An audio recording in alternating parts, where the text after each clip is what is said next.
Last week in Gates County, North Carolina, an armed illegal immigrant was arrested who is on the federal terrorist watch list. His name is Awet Hagos. Reports indicate that Hagos came into the United States from Haiti, but is originally from an area near Yemen, a known hotbed of terrorist activity. Police were called to the scene after reports of shots fired, and when deputies moved in to apprehend him, Hagos attempted to disarm a deputy before fleeing. It took law enforcement over 4 hours to finally apprehend him. After learning of this incident, I spoke with Sheriff Ray Campbell of Gates County. I was briefed by him on the situation and thanked him for honorably discharging his duties and for the courageous actions of his deputies. More importantly, I promised I would do everything I could to assist him. At this time, the suspect is currently being held and has been charged with 3 counts of assault on a government official, 3 counts of resisting a public officer, 1 count of carrying a concealed weapon. The Gates County Sheriff's Office currently has 12 deputies, yet they find themselves dealing with a violent illegal immigrant that our own national security has flagged as a potential terrorist threat. Earlier this morning, my office sent a letter to President Biden. I called on President Biden to give immediate answers. In the letter, I raised questions such as, how did Hagos enter the United States? How did Hagos get to North Carolina? Did he travel by air, interstate, or rail? Are there other places that he's been in our state, that he's traveled to or through? And should those areas be on heightened alert? Is he alone? Are there others we should be watching for? Why is Hagos on the terrorist watch list? What organizations does he have ties to? What is his motive and his training? Mr. Hagos reportedly applied for and was denied citizenship. Why? President Biden, when Hagos was denied citizenship, who was alerted of his presence?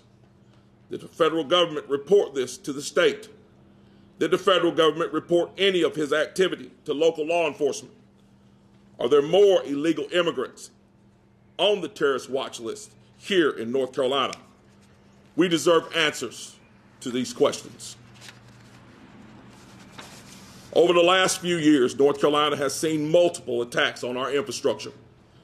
We've experienced a cyber attack on the natural gas pipeline, and we've had multiple power substation attacks. Hagos was living just an hour from multiple military installations, both in North Carolina and Virginia. It's imperative that we know immediately if he had known terrorist ties or whether he's been in contact with any associates thereof. We need to know if there are any imminent dangers to the citizens of North Carolina.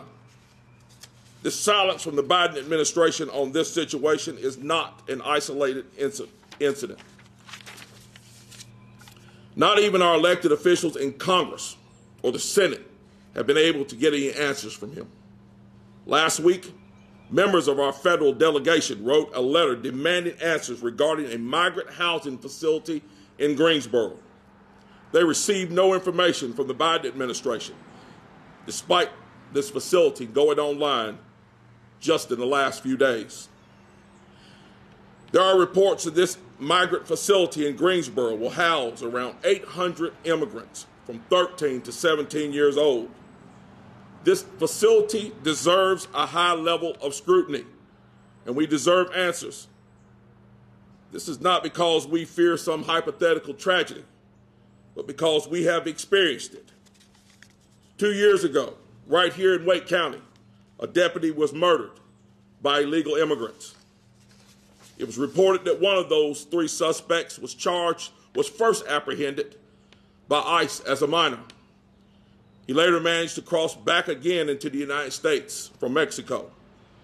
Under Joe Biden's administration, over 7 million individuals have entered our nation illegally.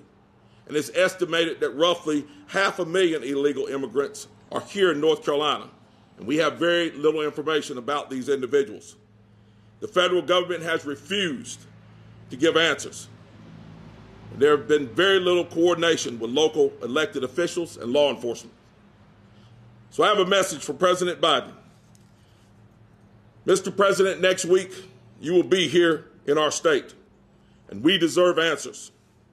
Our police and law enforcement deserve support, transparency, and information. Mr. President, for you to keep our state in the dark about an armed illegal who is on the terrorist watch list from an area near Yemen is not only wrong, it's dangerous. And the people of this great state deserve better.